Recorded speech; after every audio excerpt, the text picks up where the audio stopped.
Okay, let me stop my screen share. We should be live. Welcome everyone to the first of a series of AFF Hangouts. Not our first, we've done some Mars Attacks Hangouts before, but welcome everybody. This is the first of some themed Hangouts that we hope will be monthly or bi-monthly. Hello Rob. Hello. People joining us. I'm awake. Wonderful, welcome. Just doing some introductions to everyone, so don't worry. This one is themed on double stars, but you know we will look at triple stars. In fact, most double stars are in fact triple or quadruple. We'll call them multiple stars, but we called it a double star themed hangout just to get everyone's attention. But generally multiple star systems in general. We booked around 2 hours for the hangout, but I think we expect to finish after around an hour. But we'll see how it goes. For those who haven't been to an AFF hangout before, expect some silliness. We're all a fairly relaxed and silly bunch, and the title of Astronomy for Fun says it all. We are here for fun, so we hope to entertain a little bit, not to be too serious. We're definitely not teachers. In fact, I would say we're more the naughty school kids who got a project to do. And we've all been out and done our bit for the project. So we've got some images to show you, but we're also later on going to show a gallery of images from the members and maybe give you a little bit of insight into double stars, but also maybe show you some fun projects you can do. Maybe we'll inspire someone to at least look at double stars in the future, and we'll explain a few reasons why that might be a good idea. And also maybe we inspire someone to go dedicated on double stars and observe them really seriously. But yeah, it's going to be completely up to you. So a few of us are on, should we say, bandwidth challenged connections. So we hope we don't get any dropouts, but it could always happen.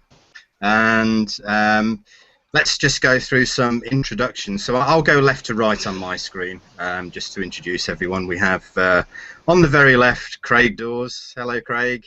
Yeah, Craig's got a pretty good connection and will be entertaining us with the gallery and I think some musical accompaniment and maybe some aliens. I can see one in the background already. Got me scared. Okay, Darren next. Darren is our, should we call you our resident double star guru? Not to put too much pressure on. I think Darren's probably done more double star observing than most of us. Hi Darren. Hi. Yeah, I'd use the word guru loosely, but yeah. Excellent. Margaret next. Hi Margaret. Margaret Dixon. Hi. A couple of stars to share with us and join us in the friendly debates on double stars. I wouldn't call them really debates, but we'll have a friendly discussion and other silliness going on. Rob Black, who's I think capped his bandwidth by showing us a kangaroo. Or hello. There we go.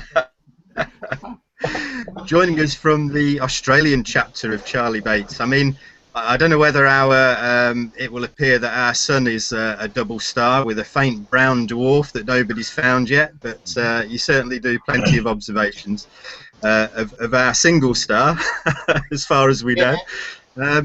Any double stars, Rob, that you do generally? Not really. Not high on your list? Not really high. We'll try on and the list. convince you to look at a few. I mean, it's probably the only one I can think of is Alpha Crucis, Acrux, in the Southern Cross. Excellent. Brilliant. Not one we can reach from here. Maybe we'll inspire you to upload a photograph of it for us later on to the Facebook group. Brilliant. Try and find it for you. Fantastic.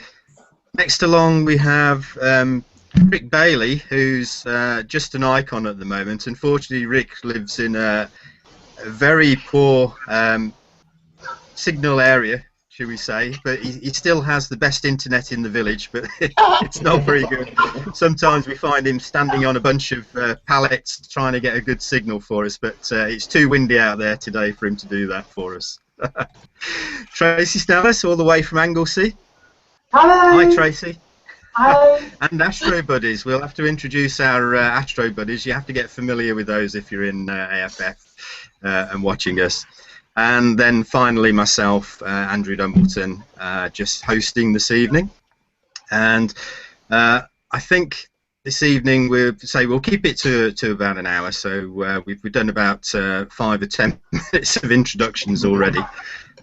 I guess what we'll start with first off is we'll kick off with some of the questions we had, just to get us going. And I think there's a couple that came to mind to ask first of all. Well, that came into the Facebook group actually. First one was why observe double stars? Somebody asked us when they discovered the theme. So maybe a few people don't think they're too interesting. How can we convince them, Daz? What's brilliant about double stars? Okay. Well, double stars can offer you some of the most attractive sights around, especially with your contrasting coloured pairs. You don't need a massive scope. You don't even need super dark skies, or you don't have to go out into the middle of nowhere. Yeah. Even in the worst conditions and heavy light pollution, you can still split a couple of double stars, and then as you get more and more into it, there's more challenging ones, which is a lot more fun, where you have to change your eyepieces and play with your magnification to try and split them apart. And you can also take part in scientific recording the data scientifically, and you can, there's companies like the British Astronomical Society and the American, what, I can't think of their name now, it's eluded me, Stage Fright I think, and the American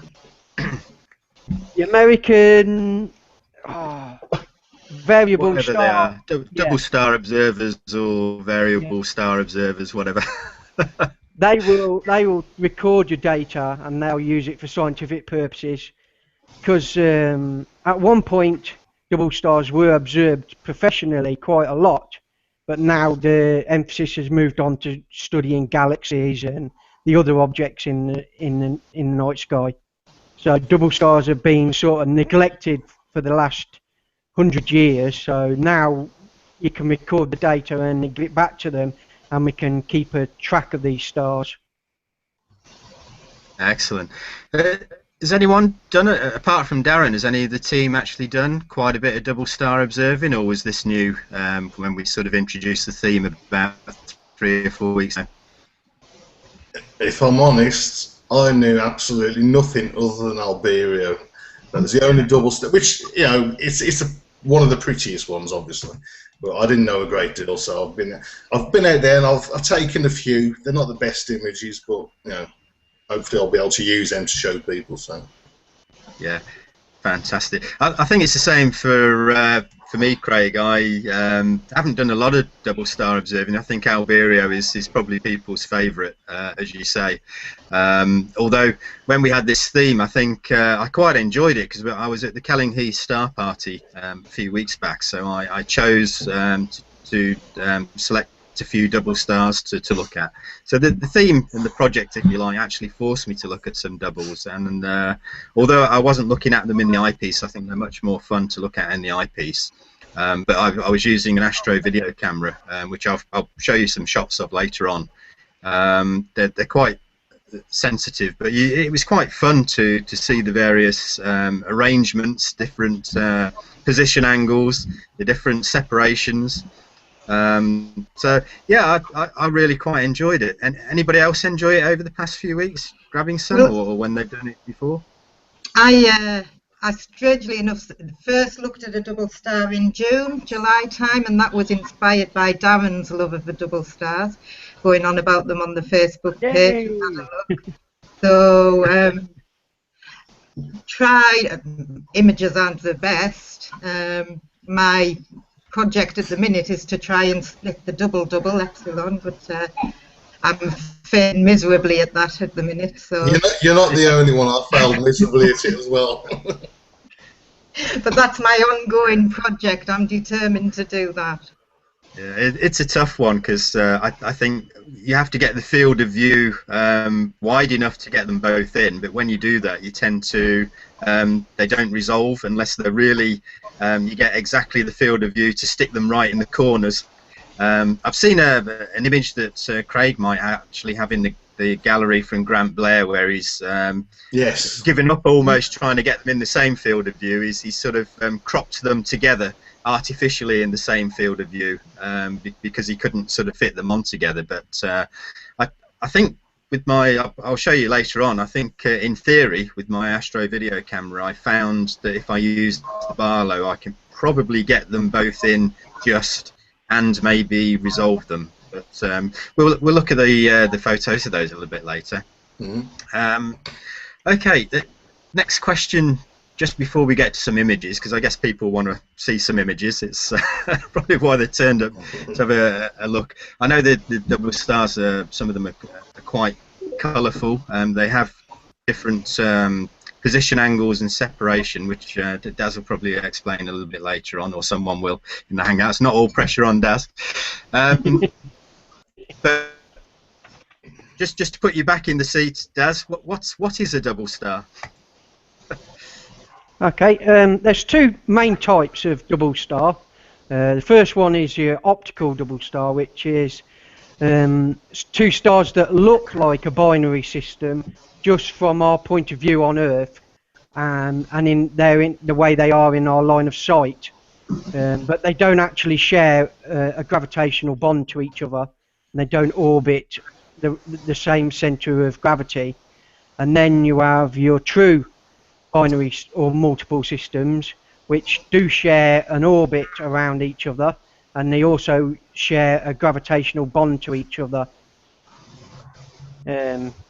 That's pretty much it in a nutshell. And then you get your subclasses, which is like your eclipsing binary stars, which you can only tell that they're actually binary because they deform each other. When you're observing them, they'll get brighter as one passes in front of the other. Then you've got your spectroscopic binary stars, which again you can only tell a binary by using a spectroscope. There's a few different types, but the main types are your optical and then your true binary system. Yeah. Excellent, thanks, Daz. I mean, some of the double stars that were certainly on the list that I had and that I'd taken pictures of were actually triple systems, and there was like an optical double that you could actually see because there was quite a large separation, but one of the components, or both the components, a bit like the double, were actually double stars in their own right, and were not splittable except via the largest telescopes, or maybe not splittable except by, like you say, spectroscopic means, or some other scientific measurement that sort of showed their true character. Variability being a big clue, I guess, and a lot of stars that are too close to split are actually variable stars, as you say, and also appear, you know, maybe we'd do a theme on variable stars as well, but of course to be variable there's different types of variable, but one of them is the eclipsing binaries. So yeah, it's quite a family, and quite a few colourful ones out there, but I think even the ones that are not so different in colour, when you look at them, particularly through an eyepiece, I've certainly looked at Epsilon Lyrae, and they're really compared in colour terms. I mean, I'm a bloke, so I only know a 16 colour palette, but I think when it comes to double stars, they're very much likened to gemstone colours. You see descriptions like topaz and indigo sort of type colours, or compared to diamonds, you know, bright white diamonds. And I think when you see them in the eyepiece as well, that's very, very true. They are really jewels of the sky, there to be enjoyed. And as you say, doubles don't really require really transparent skies, don't require the best of weather, can be done on moonlit evenings.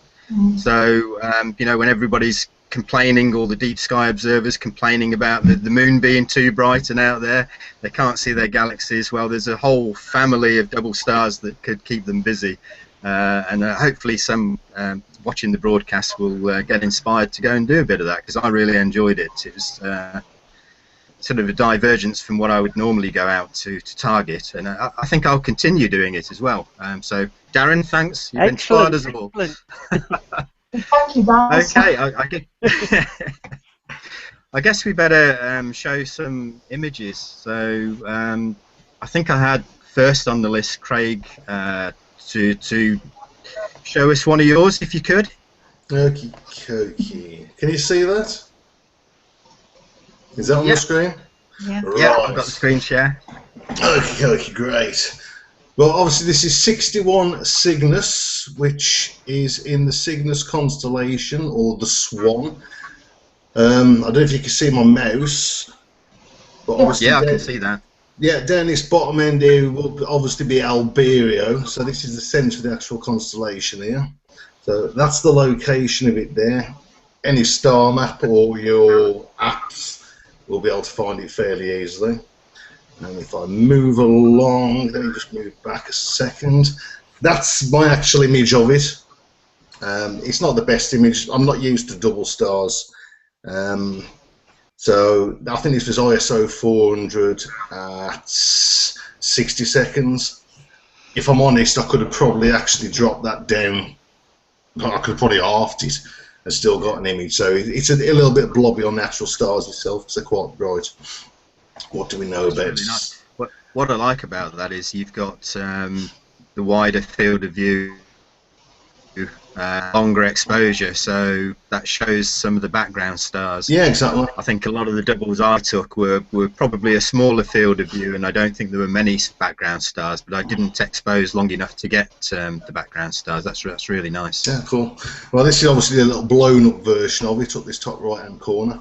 Apparently, Cygnus 61 is also called a Bessel star, after Friedrich Wilhelm Bessel. He was the first guy, apparently, to measure this, and as far as I'm aware, according to Wikipedia, that's where I'm getting the information on, so don't shoot me if it's wrong.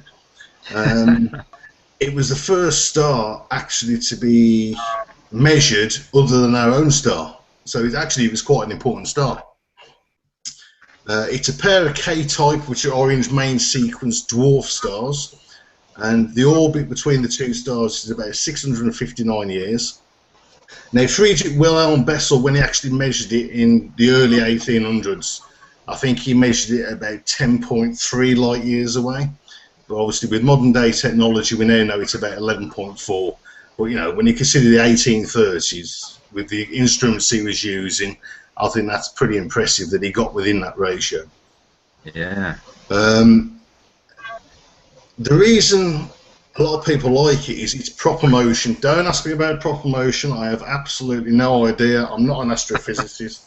I think it's to do with the sideways motion along our line of sight. So an orbit of 659 years, it's not something you're going to watch in a night, obviously. But from what I can gather, it actually moves across our line of sight in front of the other stars that are obviously behind it. And because of that, it's called the flying star. So that's Cygnus 61. Wow, lovely. And what's the colouring of that? It looks like two orange stars. They are orange stars, yes, and I believe you've got a nice little model to show people of the two K stars. And I was leading to that. I saw the segue coming in there. If I spin that round in, what do we call it, 600 years, It's it going to might take take a a bit while. longer than the Hangout, so I'll just say that's a snapshot. We got two orange stars, which I made earlier in true Blue Peter style. I've got a few more models as well, so as people bring them up, I'll drag them out. That's brilliant. Thanks, Craig. Okay. Okay. Margaret, you got one to show us next? Yeah, well, I've got Albireo, which is probably one of the most popular. Oh, everybody's favourite. It's a lovely one to see. This is my very minimalist. Can you see that? Yes, I can see that. Yeah. And Albireo or Beta Cygni, if you can remember back to Craig's star chart there. And it's actually at the beak, the head of the Cygnus constellation. And Albireo is known as a celestial gem. Albireo A, which is yellow or amber coloured, and that's at a magnitude of 3.1, about that. And Albireo B is sapphire coloured. On this it looks very green, but it's actually blue, I think, through an eyepiece. And at magnitude 5.1. A bit of debate with Albireo about whether it's actually a true binary system. If they are orbiting each other, it's taking them sort of 75,000 years at least to get around each other. So, yeah. And another interesting fact about Albireo A, the amber star of that, this first one at the beginning, it's actually a double star in itself. Oh, right. But that can only be, that would need at least a 20-inch aperture to resolve that one. This very minimalist image was taken with a 4-inch refractor, which is the beauty, I think, of Albireo. It can be resolved in a very small scope. It was ISO 400, if I remember, and about 1 in 60 was the shutter speed. About 380 light years away, this one. That's fantastic. And I love the star spikes on that. I must admit, when Cygnus is in the sky, this is something I always try to go to and take a quick look. I've got a few images that I'll show later with sort of fun things to do to bring out the colour in this, which we'll mention later. But that's beautiful. Thanks, Margaret. Thank you. Certainly interesting that the main component might be just splittable in a 20-inch. Not that I know many people with a 20-inch telescope. But it sounds like if somebody has or has access to a remote telescope, maybe they can have a crack at that one. But I suppose it, yeah. Have you got one, Rob? Not that you can see. Can you see Albireo from your location? No, it's Not actually really. the Northern Cross, isn't it? We mentioned the Southern Cross. Yeah. You don't have a telescope that can see to the Northern. Yeah, I know some constellations sort of occasionally dip down to the southern hemisphere, a bit like the southern ones dip up to the northern one, but I thought that one might be a bit too northern. Fantastic. And that problem around separating doubles, or that being a challenge, I guess, brings up a question of Dawes limit. Oh, we have one of the great grandchildren of Dawes, whether the Dawes is in the hereditary line somewhere. Craig and Amy spotting up on this one. Can you remember the answer? Reference to Dawes limit? Absolutely no idea whatsoever. My maths stopped at about 11 years old with my maths teacher that I absolutely hated, and that's as far as he got. What can I tell you about William Rutter Dawes, though? I suppose I have got a little bit of information. Let me just get him on the screen so we can have a look at him. Bear with me a second. Okay. Yeah. I mean, we're not teaching the science here, so I think we expect people to Wikipedia and Google or get their reference books out. Exactly. Can you see that? Yes, yeah, I can see that. Yep. That is William Rutter Dawes, and he's clearly far more handsome than I ever have been. So, Eagle Eye Dawes was his name. William Rutter Dawes, 1799 to 1868. He's probably, what, the great-great-great-grandfather of double stars. I mean, this guy started his life quite tragically, really, I suppose. His mother died very young. His father who was a mathematician master, but he was also in charge of one of the colonies somewhere. So he basically, at a very young age, got palmed off to live with his grandparents, I think. As he grew up, people kept trying to push him into the clergy, but he decided he wanted to be a doctor, and he actually became a general practitioner. I think he went to Ormskirk. Liverpool springs to mind on that one. I can't remember it entirely, but he was definitely up in Liverpool, and that's where he started to get into the astronomy. I mean, this guy was using like a 3.5-inch refractor, which you can imagine between those dates probably wasn't the best instrument in the world. But I think he did something like 250 double stars that he actually split and measured. And then he got a job with a Mr. Bishop, I can't remember what it is. Hyde Park is an observatory. There was an observatory there, and he was took on, went down there, and he's renowned for his sketches of Mars, his sketches of Saturn, but his double stars is his main thing, and that's why they called him Eagle-Eye Doors. And I think in 1855 he actually got the gold medal for the Royal Astronomical Society based on his observations for Mars, Saturn, and for his double stars. I mean, yeah, he was quite a guy in his years, to be honest with you, especially considering the equipment he was actually working with. So that's, I don't be very surprised if there's any relationship with my name whatsoever.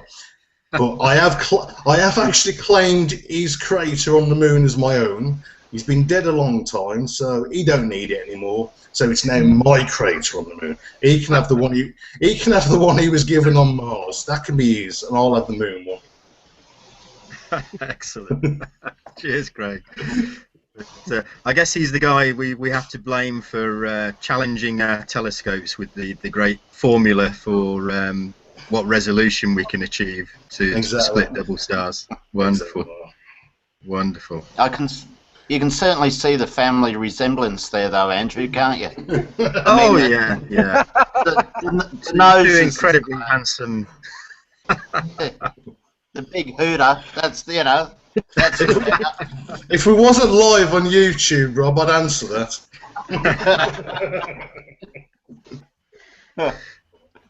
Fantastic.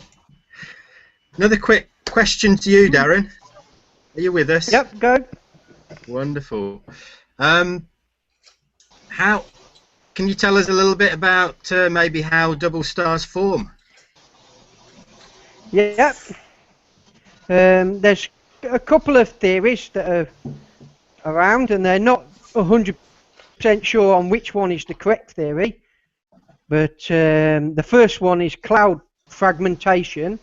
When you have your molecular core of a cloud that's forming into a star, the theory is that it breaks up into several pieces, and each separate piece then forms another star, and then obviously through gravity they all are attracted to each other and they form their orbits around each other.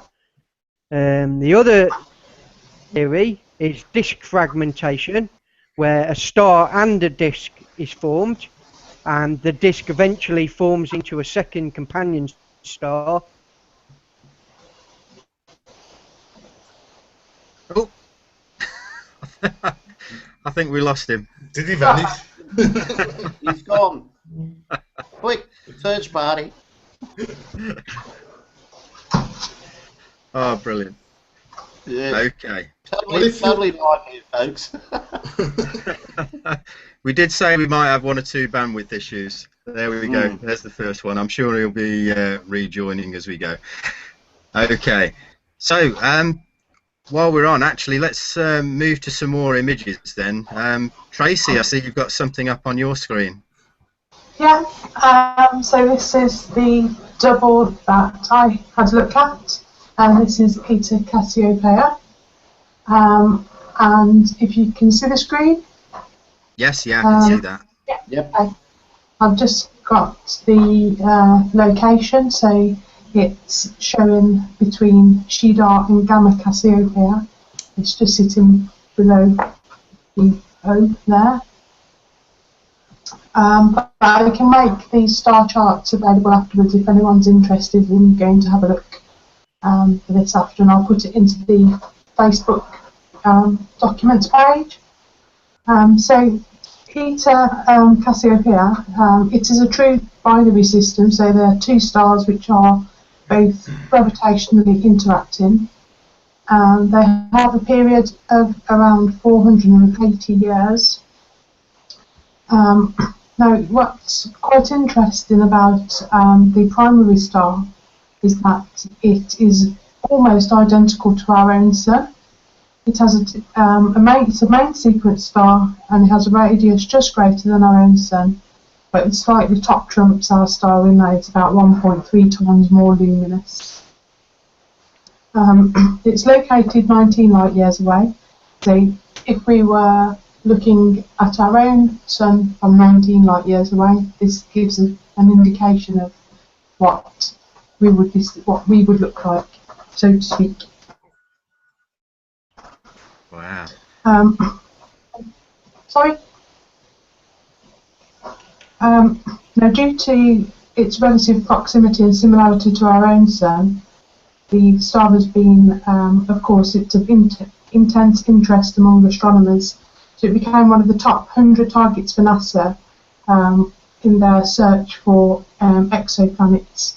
And the NASA Star and Exoplanet database indicated that the inner edge of the primary star habitable zone could be located around 0.9 astronomical units from the star, up to about 1.8 astronomical units. So it kind of sits where the Earth would sit. So that's why it sort of sparked interest in its similarity to our own Sun. The companion star is a bit cooler and it's a little bit dimmer, and it's about 60% of the mass of the Sun's mass, 66% of the diameter of our Sun, and about 3% of its luminosity. The image that I've taken, it's not the best image by far, and this is probably one of the first images that I've ever taken of a double. So we can just make it out, but I've seen some good images where the colour contrast between the two pairs is quite striking. So you've got the fairly bright primary, and then the component star is a little bit of a peachy orange, so to speak. So that was my double, and I certainly enjoyed viewing it. So I can pass back over maybe. Thanks, Tracy. No, that's really nice. It's interesting on that particular shot. It's really easy to see the primary component is quite a big or luminous star, and the other one is very much dimmer on that exposure. Yeah, I wish that I'd probably exposed a little bit. I think this was only a few seconds, but my ISO was quite high. So I think if I had just dropped that down a bit, I could have got a better separation and probably retained the star colour a little bit better. So it's unfortunate, but maybe one for me to go back to. As I say, it's one of the first doubles really that and as you mentioned before, it's really easy, a really good target to go and try out with astrophotography. So it's perhaps, if you are interested in going out and having a go at astrophotography, it's a good starting point, because you can see so many different objects, and there is scientific value that can potentially be gained from it if you wanted to take it further. So for me, it was quite interesting and a completely different take to what I'm used to in regards to the type of photography that I do. So it was really good. Yeah, because I suppose for beginners, even the moon is a bit challenging because of the seeing. Sometimes it's hard to get a sharp image of the moon. So double stars is a great starting point, because you don't have to have really good tracking. Your exposures are really short. Yeah, that's the thing, isn't it? something I found that when I was actually starting doing the double stars, because I'm used to doing DSOs and your longer exposures, you tend to set it as a longer exposure, and then you realise actually you only really need quite a short exposure in order to get the split. The longer the exposure, the more blobby the stars get, and the less likely you are to split them. So, like I say, my images were like what, ISO 400, 60 seconds. When I did my Polaris image, I think it was like 5 seconds. And at that point, I got it split. And I worked down from 60 seconds trying to actually split it. And it was at 5 seconds. So a 5-second exposure, you don't even need to be able to track, really, to be able to do that. It starts to become a challenge trying to actually not overexpose and be able to retain the star colour, because when you do get it right and you see the contrasting colours between the two pairs, it's quite spectacular in some cases. The distinction in the colours is so fabulous. It's really, really good. So I enjoyed it. Yeah, I think people who do more. Hello, Astro Buddy wants to get in on the action. I'll go on with them as well. Is it Astro Buddy time? Oh, go on then. Can I just apologise for cutting out then? I don't know what happened, it just disconnected me. Welcome back, Darren.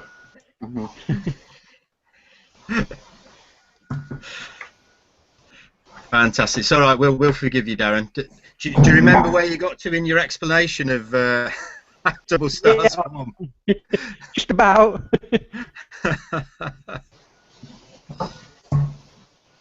Okay. Thank you for that, Tracy. Another thing, Darren. So if people want to go out and do some double stars, actually, I don't know whether it's just me, but when I'm clicking on your image, it's going to a black screen. That's really weird.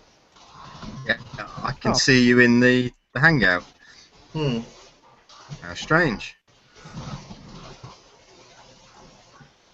Oh well, we can certainly hear you anyway. So okay, for projects, double star projects that people can do, we've just mentioned one, which is astrophotography. But you mentioned a few more when we were doing the Why Observe double stars. Yep. I think there's quite a few things that people can have a go at other than just look at them in the eyepiece. Yeah, definitely. You can even hunt and discover new pairs because the professional surveys were done well over a century ago. Some of the pairs were that close together that they weren't realised to be double stars, but now as time's progressed and they've moved wider apart, they're now visible double stars. So you can actually find new stars if you so wished. You can also do colour studies and study the different types of colour contrast, and some people even use double stars as a test of their resolution of their telescope using the Dawes limit. And also another professional, Sissy Haas, she produced a couple of lists of very close and challenging double stars if you really want to push your telescope to its limits. So you could always do stuff like that, or you could get yourself an astrometric eyepiece and take measurements of the position angle and how many arc seconds of separation they are, and you can record that and then submit it to scientific research. The list goes on and on. There's absolutely loads of stuff you can do with double stars. Spectrometry, photometry, all sorts of stuff. And the best thing I can say is just get out there and just observe a few. I mean, the first thing anybody should do really is have a look at the 10 most famous double stars like Albireo. Everybody knows Albireo, but once you look at that, I guarantee you'll be hooked. Yeah, it's certainly a beautiful sight. So lots of stuff to have a go at. Funny you should mention that, because one of the things I was doing at Kelling with my astro video shots, if I can share those for a moment. Let me just get those up on the screen for you. I'll just explain a little bit about the setup for those who don't know what astro video is, and we won't talk about it too much because maybe webcams and video cameras and astrophotography can be even a theme of another Hangout in future. But just to show you the setup, let me just screen share what I'd got. Can you see that? Yeah, that's a beast. Yep. Excellent. So this was the kit I took to Kelling. So it was just an 8-inch Schmidt Cassegrain at f10.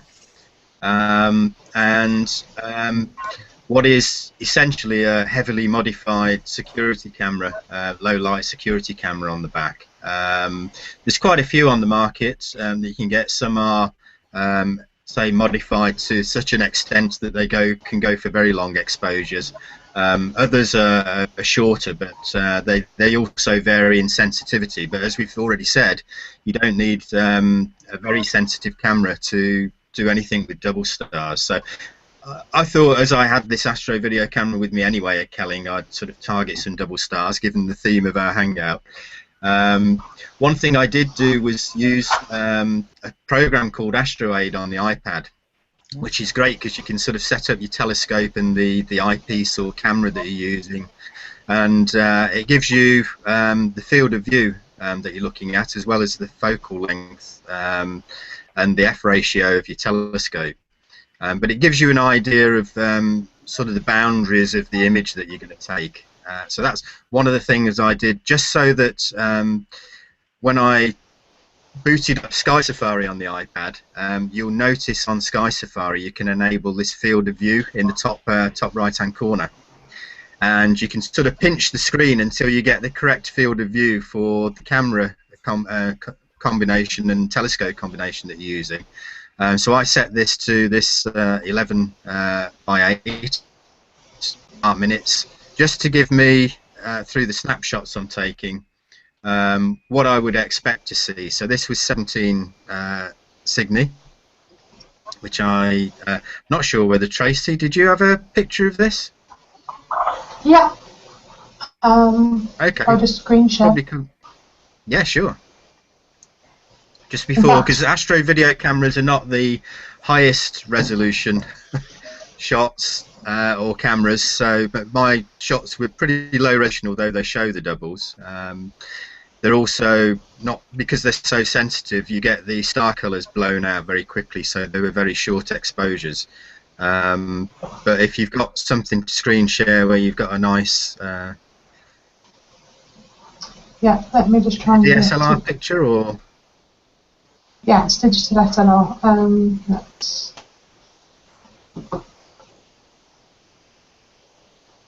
Can you see that?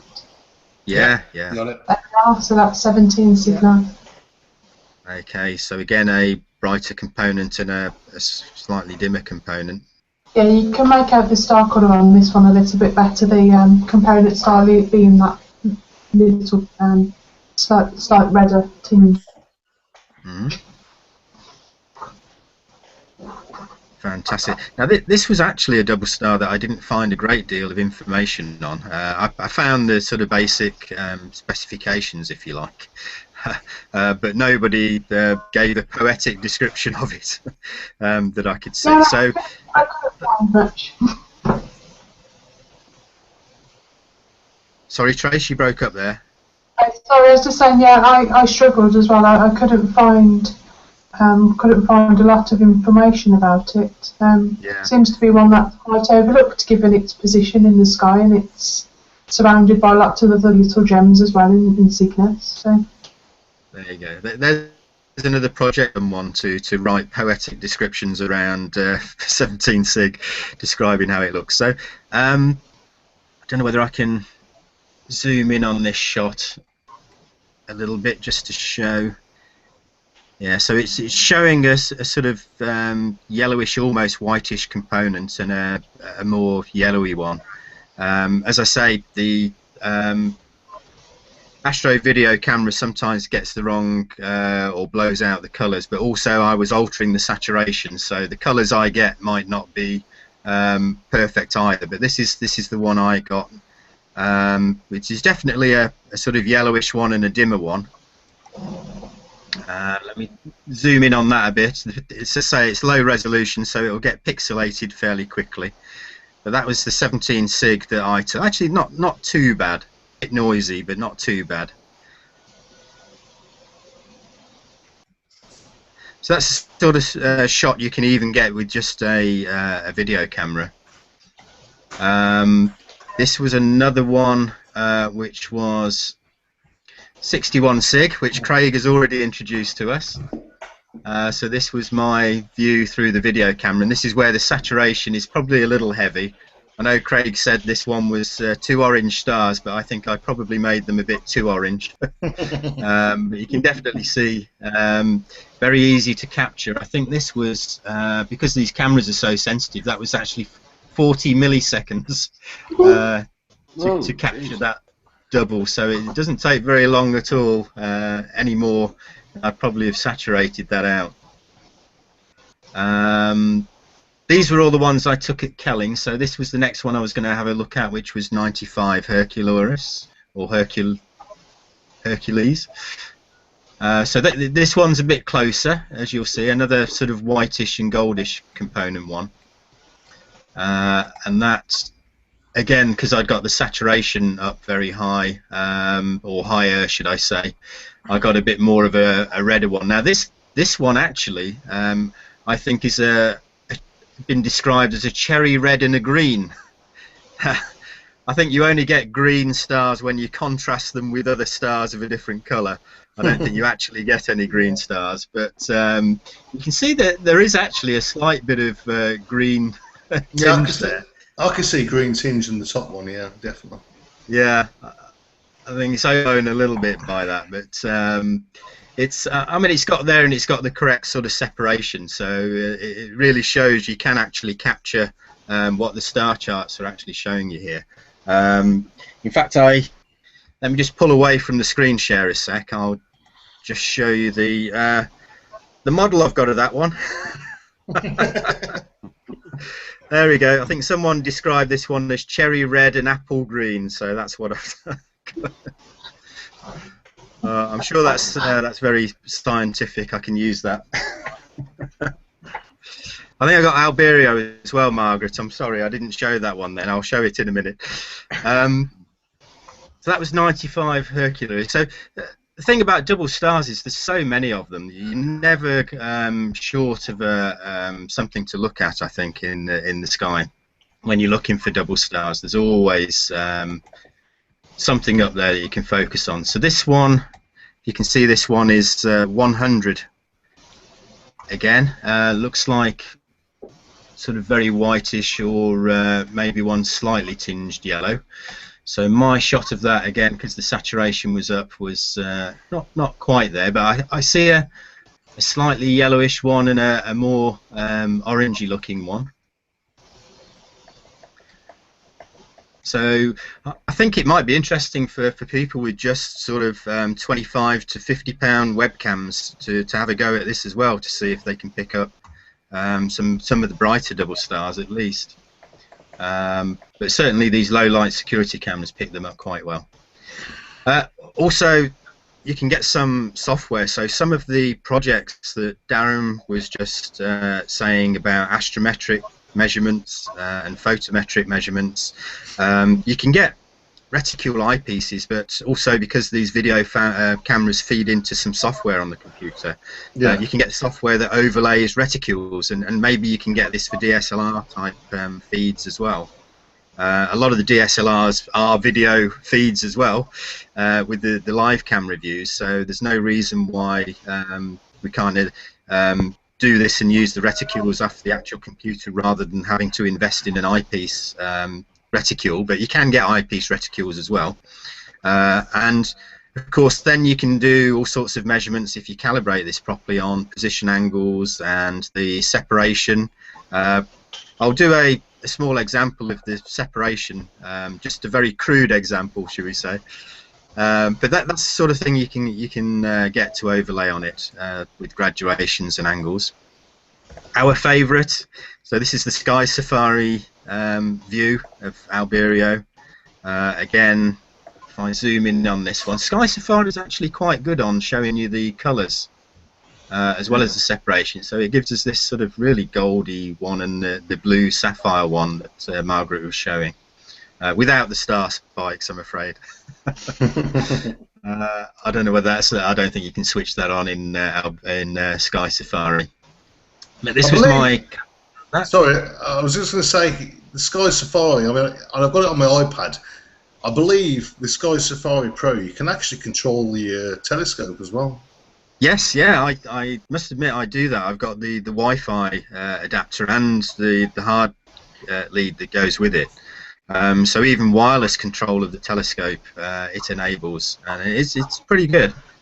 Maybe we do a hangout on scopes and equipment and controlling them and bits of software to control them. Yeah, definitely. Would be a good thing to do to introduce people. So this was mine. I've just about got a goldy, very blocky star image, but also you can tell this other one is noticeably either blue or green in this instance. I don't know why cameras pick up green in the contrast, just like Margaret's was a little bit green as well, so I'm quite happy that we both got the same thing there. Blue's the eyepiece. Yeah, one thing that does bring out the colour, I've got an example, I'm not sure whether it's next actually. Yes, here it is. So one thing you can do with double stars is actually what you wouldn't normally do with any other astronomical imaging, which is actually to defocus rather than focus. And this is just an example that I did on a different Schmidt-Cassegrain, but the same one. So the bottom right-hand corner was the image as close to focus as I should get it, and then I started to sort of defocus them, and you can see at various defocus levels the colours become a little bit more obvious, and the middle picture is just them all sort of fancy overlay each other, but you can clearly see this blue sapphire color. I like this sort of top left image, but also I think what this means is you can see how the discs overlay on each other. So although this is a false impression, it does give the indication that this sort of goldy white looking star is actually in front of the blue star. So I don't know whether there's any scientific use for anything like that, but it's certainly fun to look at and then look at the distances. The problem with double stars is they're so close to each other, I guess, in astronomical terms, that often the specifications that you get are 380 light years plus or minus 25 to 50 light years. So for both stars, you generally don't know which one is really in front, but you know, if this really is a way of scientifically proving that one is in front of the other, at least, although you wouldn't know how far. Be interesting if you could find one in the sky that you could see like this. Yeah. Can I just ask a question? But all orbited in a lifetime. Yeah, whether you would see that change, or you just happen to catch it at the right moment that one star was, you know, in a couple of years going to be behind the other one, and then this picture changed, would be really interesting. But, can I just ask a question, Andrew? Mm-hmm. Can I just ask a question? Obviously, for those that are new into astronomy, could maybe yourself or maybe even Rob Black explain why the stars are actually different colours? Without putting too much pressure on you, obviously. We could. I mean, we've dragged Rob in at a really ridiculous early time in the morning, so I was going to say he's had enough coffee. It's about 6 AM and there at the moment in Australia, so we might as well at least get him involved in the Hangout. So go on, Rob. Tell us why the stars are different colours. Okay, hang on. What's the time? Yeah, 5 to 6 in the morning on a Sunday morning. All to do with temperature. All to do with temperature. What is it? Oh, geez, got me really well and truly here in the morning. Our star, what is it? Blue stars are the hottest. Right. So, and as they go down in colour, so too does their temperature. I'm just trying to find the actual temperature scale here. Hang on. Come back to me. I'll find the actual temperature scale.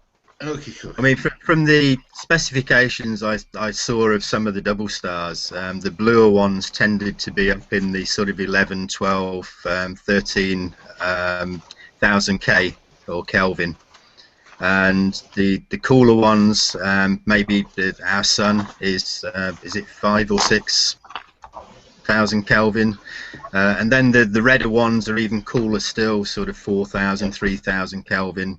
So was the sort of range I saw from looking at the double star specs. So isn't it normal then? Oh, we've got a picture.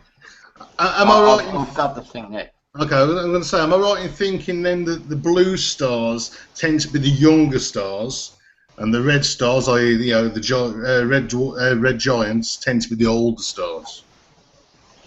Pretty much.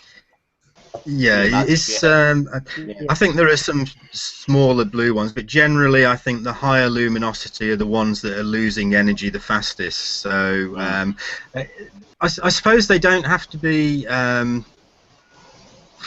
Let's say, it depends how far away you're looking at them. So there are some blue stars that are not old in terms of their actual age, but maybe their light is just reaching us across the universe. So they're young stars, but very far away or older in the universe. But they were still young when the light started to come to us. That reminds me. There might be some that are sort of old in that sort of terms, but if you consider how long they live, they certainly live a lot shorter.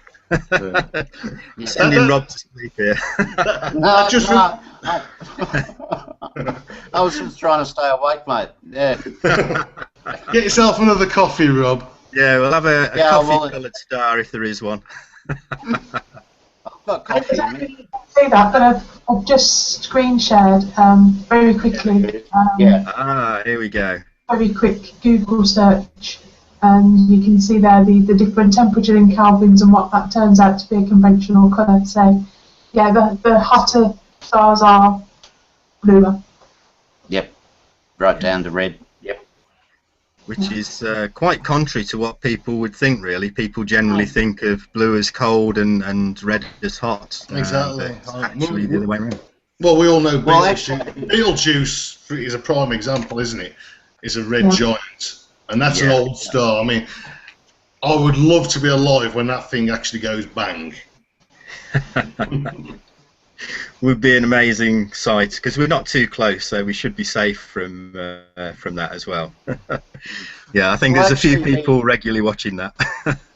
Yeah, the star colours. You know how you were saying, guys, how people tend to get confused. They think the red is the hottest, the blue is, the coolest. But anybody who's done science, especially using a Bunsen burner, remember the colour of the flame? The blue cone was always the hottest part, while the white part, the yellow part at the top, was the coolest. That's how is a good way to explain the temperature differences. Yeah. Comparing it to a flame. Yeah, I mean, as an apprentice, I also managed to have a go at a bit of ironmongery, and stuffing an iron rod into a fire, and first you notice it goes that really low, dull colour, cherry red, and then as it gets hotter and hotter, it actually starts to glow more towards the white. So that's exactly right.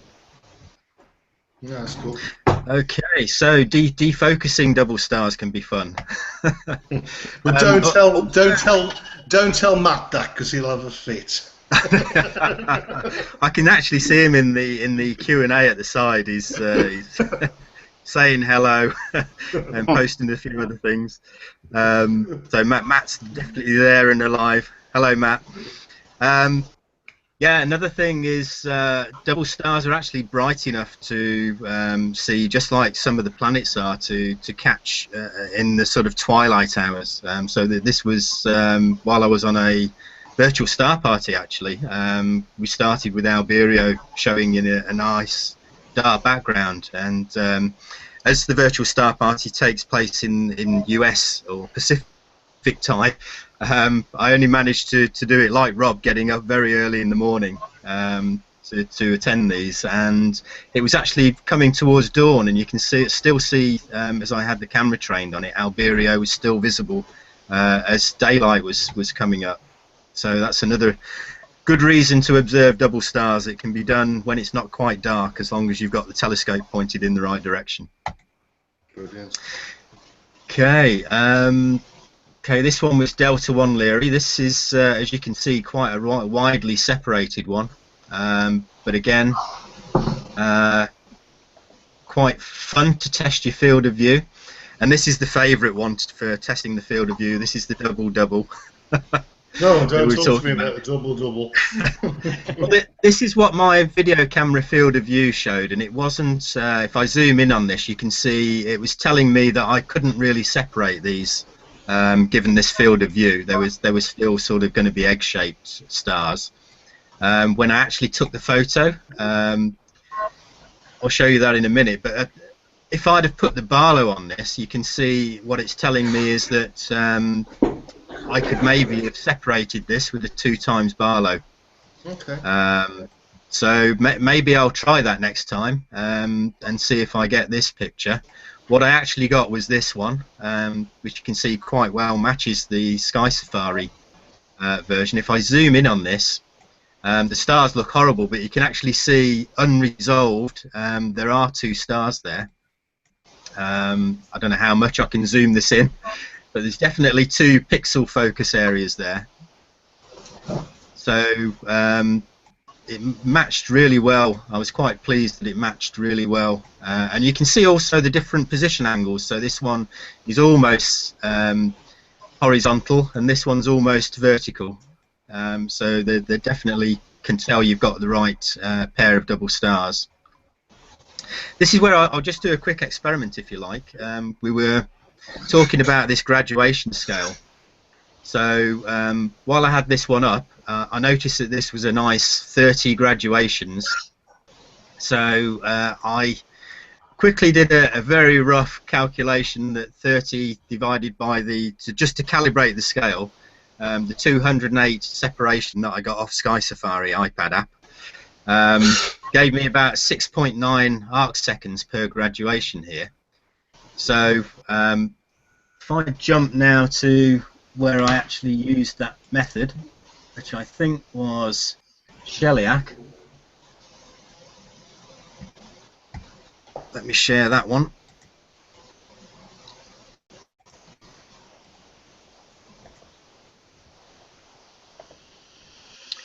So these were 2 stars with Shellac in view. If I click the right arrow, that was what I got through the video camera. I thought it'd just be fun to put the graduation scale on this, take that 6.9 arc seconds, and see what I got. And it actually came out to about 6.5 graduations. Times that by the 6.9, I get 44.85 arc seconds. And I think on the iPad app it came out, I don't know, 45, something like that, or 44.8. So, you know, even just for a bit of fun. You can take your own measurements and compare it with what the world sees. So another little project to do. I've actually got some information on Shellac if you want me to share it. Oh yeah, please. Okay, let me just get the screen share up. Start screen share. Can you see that? Let me put you in view. Yep, can see that. Okay, you should be able to see the constellation of Lyra. Now, for anybody out there that knows me will know M57, i.e. the Ring Nebula, is my absolute favourite target. That's the one I always go for. Beta Lyra, or Shellac, as it's commonly known, is the star on its right-hand side, which no doubt in the telescope will probably be on its left-hand side, just to confuse the issue. So if you look on your star map, you'll find it nice and bright there. And that's my image of it. Again, like I said, not being used to double stars, it's probably over, well, it is. It's not probably, it is overexposed for what it is. Again, this was ISO 400, 60 seconds. I could probably have got away, to be honest with you, of actually dropping that down to maybe 10, 20 seconds, if I'm actually honest with you. The star on the left is its companion, I believe. I believe these two stars on the right are just optically there. It's an optical illusion. They just happen to be in the field of view. Let me have a look. Let me just go on one more. My information on it. Okay, Beta Lyra Sheliak. It's 960 light years away from us. It's a semi-detached binary. That's due to its close orbit. Now, the primary star is usually the big star, and the secondary star is usually, the slightly smaller one. But the secondary star, in this case, is actually bigger than the primary star. And that's due to the fact that they're so close together, material's actually being accreted from the primary star onto the secondary star, to the point that now the actual secondary star is much bigger than the actual primary star itself. And it's got an accretion disk around the secondary star, which apparently reduces its apparent luminosity, so that makes it a little harder to see. Because the orbital plane is aligned with the Earth, so these stars actually eclipse each other. So Sheliak's quite an interesting one. It don't look that interesting to look at because they're fairly white stars as we normally know them. But they do actually eclipse each other from time to time as well. So yeah, and that's Sheliak, or Beta Lyra. Can I ask a question, if that's okay? You can ask one, but I don't know if you're going to get an answer. No, it's anyone who can answer. Because the stars where the other stars capturing matter from its companion. Yes. So from that we can get the stars where they grow so big that they overcome is it Chandrasekhar limit, and then they can potentially produce supernova. Is that right? There's a particular type of supernova, and I don't know if it has to be a white dwarf star for that type. I'm not sure. I don't know if anyone could answer or give a little bit more info on this type 1 supernovas. I think you're referring to type 2. The way I was told was, if it's a type 2, in fact no, I tell a lie, it's type 1. If it's a type 2, it's 1 star. If it's a type 1, it's 2 stars, i.e. a binary.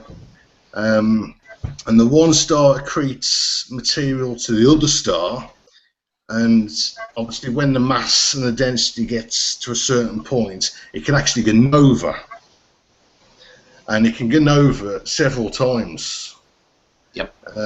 But if the accretion is too much, then it can go supernova. And as Rob will probably correct me or agree with me, when it goes supernova, it's a type 1A star. 1A, yep. A recurring supernova. Well done. I do learn something. So do they have to be a particular type of star? Like, does it have to be a white dwarf, for example? Or I think again, Rob's probably the best person to answer this, or Andrew.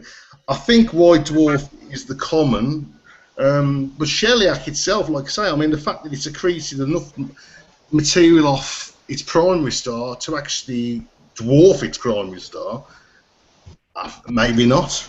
Maybe it doesn't. Maybe it's a white dwarf phenomenon. I don't know if Rob can answer that.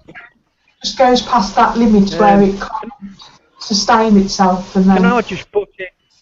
Yeah. Right, yeah, that was earlier we were talking about that one.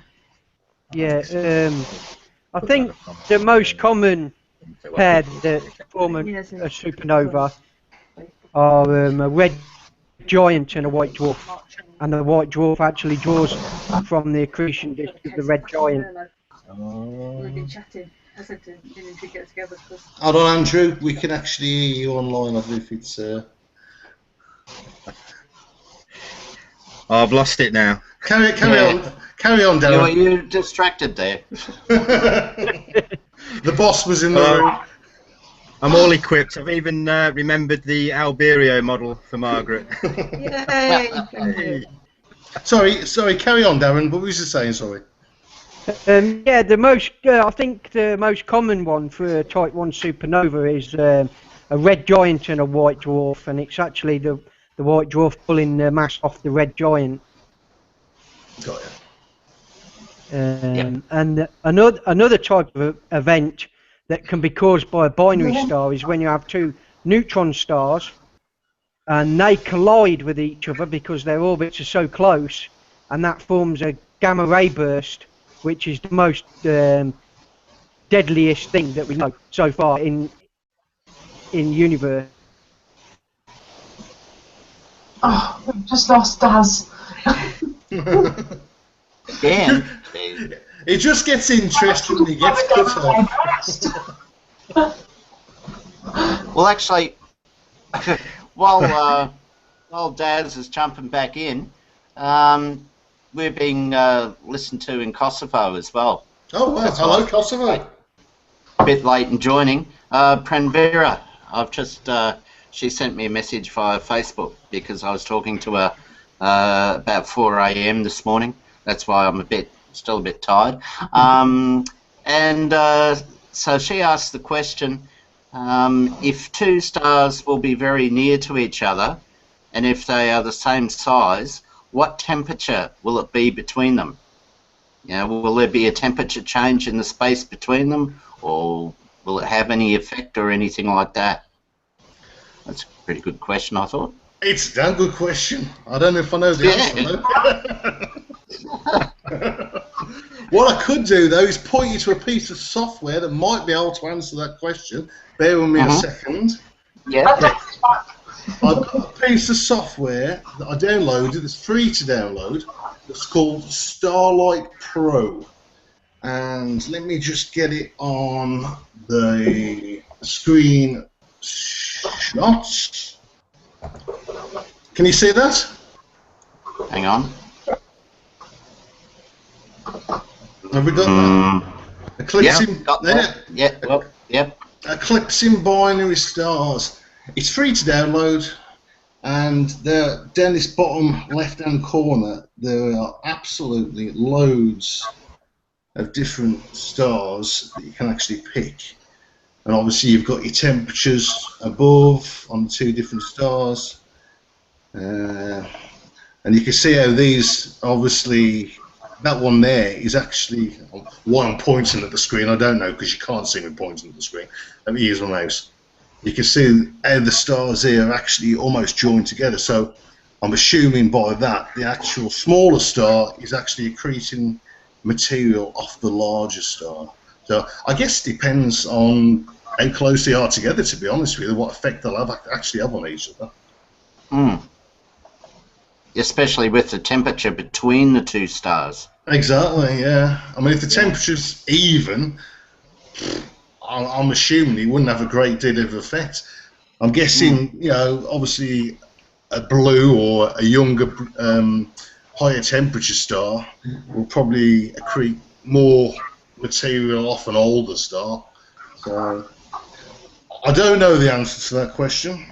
No, we'll have to research that one. Exactly, but this is a nice, you know, it's quite a nice little piece of software. It's not working very well because I've got loads of stuff open at the moment. Yeah. It's quite good for people to have a look at. Yeah. But what was it called again? What was it called again? Right, bear with me a second. It's called Starlight Pro. And there's also another piece of software called Eclipsing Binary Stars, which again is a free piece of software. It's just simulations. It's just to give you an idea. You can put various information in. So if there's a particular binary star that you want to have a look at, as long as you put the relevant information in, it'll put a simulation of that actual star system up there, and at least to give you an idea of what you're looking at. You know, you got a B class star or a K class star and things like that. So. Yeah, I think we'll put up some of these resources that we're pointing to and using, and maybe the software names up in the group as we sort of collect everything together after the Hangout. Yeah, definitely. Would be a good idea to share maybe the location on the web of some of the double star catalogues and the various lists, and software like Sky Tools. You know, we've mentioned Sky Safari, mentioned a few bits and pieces that we've gone along. So we'll try and pull those together, I think, in the list and put those in the group for anyone watching and interested in where they can get them from. Rob, sorry, yeah, I did see that you send me a chat on that question. I'm just looking around in the various Q&A bits and pieces. As we do these Hangouts for longer, I think we'll get a bit more professional on capturing the questions. I noticed Matt was replying to our focus question, where he said he just defocuses with alcohol normally. So, and we were talking about defocusing stars. Great. So I have exactly the same problem. Okay, we're a little bit over the hour now, guys.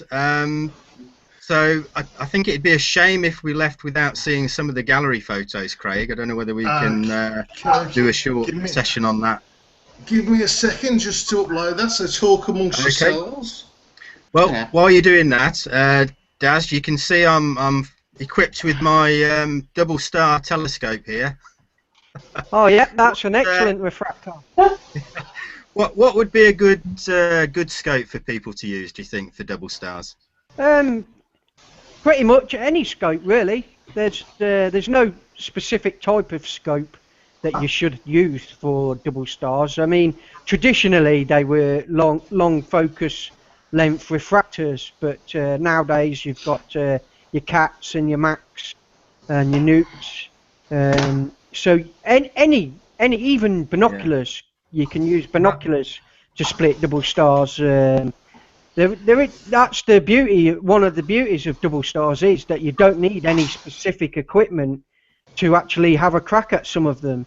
There is talk about Newtonian telescopes that the vanes from the secondary mirror tend to block out some of the fainter companion stars, but I've never seen any evidence of that, so it's just hearsay. There's little groups that have their own little views on things, and so. But yeah, definitely any scope that you want, really.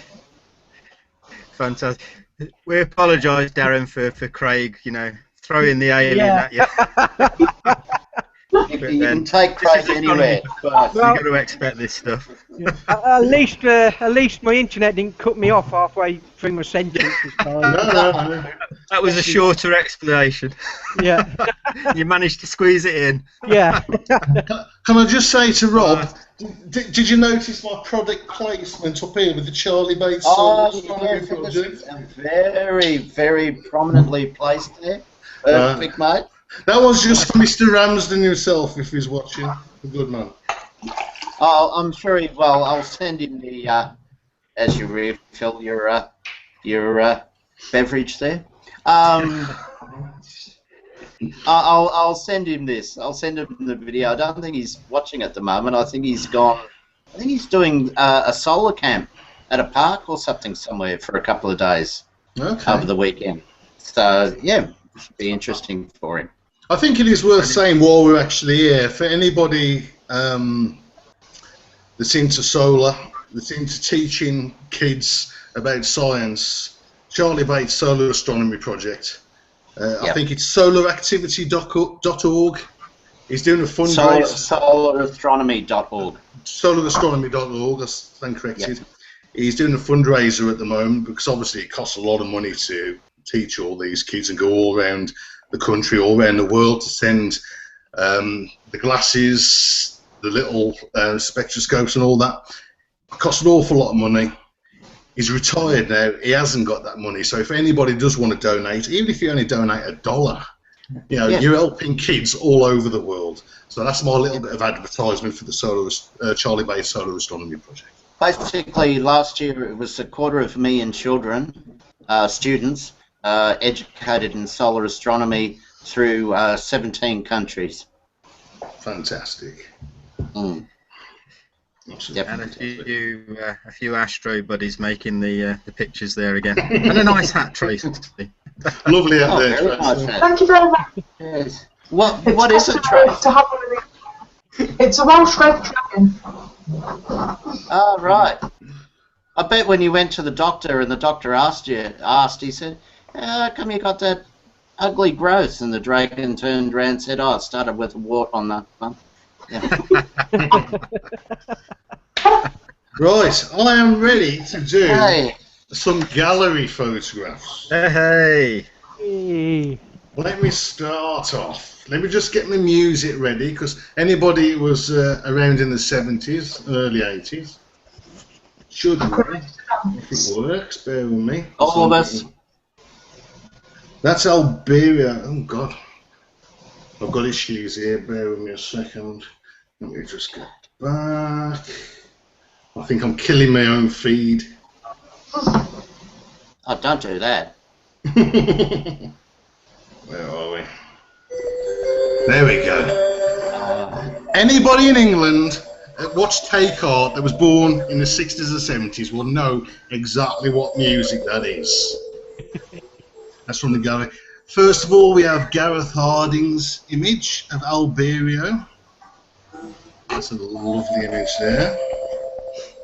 And another one there, but obviously with the colours this time. To be fair, you can clearly see the difference in the colours there. Yeah, that's nice. Yeah, the nice bright red and a nice blue in the background. Who have we got next? Grant Blair, all the way from USA, I believe. And these are the Jawa's eyes in the. Is it the Boots constellation? Or Bootez constellation? I'm not 100% sure how you actually pronounce that. But yeah, anybody who's in Star Wars will know exactly what that means when you say the Jawa's eyes. Mm-hmm. Next, we have Grant Blair again with Epsilon Lyra, and he did manage to split it. And I think you actually didn't you actually say that he actually composited these together? Yeah, I think in the explanation of that one it says he couldn't quite fit them in, so he's dragged them in or reduced the distance between them. Brilliant. Well, he's done better than I can because I couldn't split them. That's a good way of showing them. Exactly. You, Alan, another one of our members. This is, I'll put it at the top left-hand corner, 40 Eridani, which is actually a triple star system. So that's quite nice.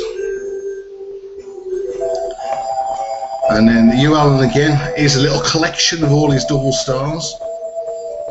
I'm sure if anybody asks, he'll post these on the website for everyone to have a look at. Some lovely. You can see the different colours as well. There's definitely, you know, each system's got a nice little different colour system. It's nice. Yeah. It makes a good stamp album, doesn't it? A good, nice little photo album. Exactly. And then we've got Karen Barker with obviously the constellation Ursa Major, or the Great Bear. And she's, I think it's Mizar and Alcohol. Yeah, most famous, and we didn't even mention it. I know. Well, Karen Barker gets the prize for actually having that one for us, and I believe the last one, Mr. George Lucas, probably the most famous double star system in the entire universe on Tatooine. And that's it. Fantastic. Oh, that's brilliant. Thanks, Craig. And thanks to members. That's a great show. And another nice hat from Darren. I got a nice hat. Buddies. Oh, there God, here we go.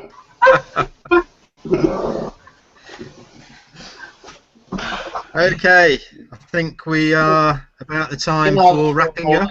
People watching this, all the new people who are watching this are wondering, what the hell? But that's us, guys. That's us. Trust me, it gets worse. Oh, no. If you like Batman. Now, mate, that's too photo much. you sent me of that brought me up on the Wednesday night. I had to play another song because I was laughing so hard at that one. It's a good job we're after the watershed. That would be rather late. Okay, well let's wrap up. I hope everyone's had a bit of fun. Thank you everyone for the images; they were fantastic, and all the hard work on the explanations. Helped along with a bit of alcohol. And seriously, I hope we've inspired someone to at least have a look at double stars, add it to their list for observing, especially on those nights when we have bright moon and a little bit of haze about. And I hope you've enjoyed the broadcast, and we hope to do another one. Either these will be monthly or bi-monthly, I guess, depending on the themes that we can think up and how much time we need to do the deep research that we've done. And the weather. Like I say, it's more of a school kid project for us than a teaching or scientific explanation. We like to keep it light and fun. But obviously, the material is there. We'll share the links. We'll share the resources. So for those that really do want to pick up and enjoy the science part of it as well, links will be there. Okay, thank you very much, everyone. We'll stop the broadcast now, and a very good evening to you.